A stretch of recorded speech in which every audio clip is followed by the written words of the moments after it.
જી નાયબ પોલીસ મહાનિરીક્ષક સાહેબ શ્રી નીલિત રાય સાહેબ રાજકોટ વિભાગ તથા દેવભૂમિ દ્વારકા જિલ્લા પોલીસ અધિક્ષક શ્રી જયરાજસિંહ વાળા સાહેબ નાઓ તરફથી દેવભૂમિ દ્વારકા જિલ્લામાં માનવ આરોગ્ય સાથે ચેડા થાય તે પ્રકારે બનાવટી ખાદ્ય પદાર્થોનું ઉત્પાદન કરી અને વેચાણ કરતા ઇસમો વિરુદ્ધ અસરકારક કાર્યવાહી કરવા સારું સૂચના આપેલ હોય, જે અંતર્ગત દેવભૂમિ દ્વારકા જિલ્લા એસઓજી શાખા દ્વારા પ્રયત્નો હાથ ધરવામાં આવેલા, જે દરમિયાન દેવભૂમિ દ્વારકા જિલ્લા એસઓજી શાખાને બાતમી મળેલ કે ખંભાળિયા ટાઉન ખાતે બજાણા રોડ ઉપર જલારામ ડેરી નામે દુકાન ધરાવતા કેતનભાઈ આસાણી નામના વ્યક્તિ પોતાના ગોડાઉનમાં ગેરકાયદેસર રીતે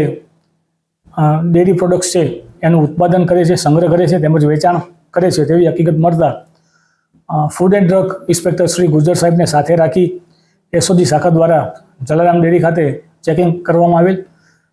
જે ચેકિંગ દરમિયાન દૂધ તેમજ અલગ અલગ અન્ય શ્રીખંડ, દહીં, પનીર જેવી ડેરી પ્રોડક્ટ્સ છે એ જથ્થાબંધ મળી આવેલ હતી. જે પ્રોડક્ટ્સમાં બનાવવામાં વપરાતી સામગ્રીઓ બાબતે food and drug inspector Shri દ્વારા કેતનભાઈની પૂછપરછ કરવામાં આવેલ હતી, જે પૂછપરછમાં તેઓએ સંતોષકારક ખુલાસો નહીં કરેલ હોય તેમજ તે સામગ્રીઓ બાબતે આધાર પુરાવો રજૂ કરવાનું જણાવતા કોઈ સંતોષકારક આધાર પુરાવો રજૂ કરેલ ન હોય, જેથી તમામ મળી આવેલ પ્રોડક્ટ્સના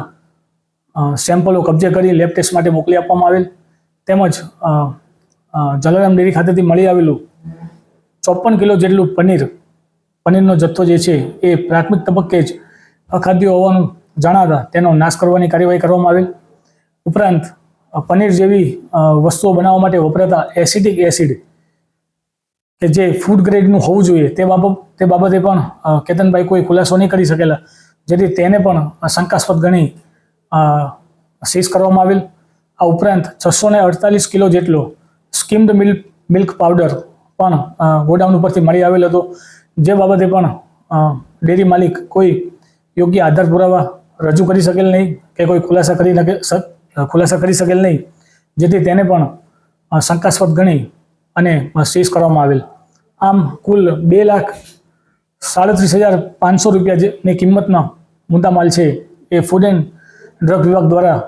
સીઝ કરવામાં આવેલ છે, તેમજ 54 કિલો જેટલો 19,000 રૂપિયાની કિંમતનો પનીરનો જે જથ્થો છે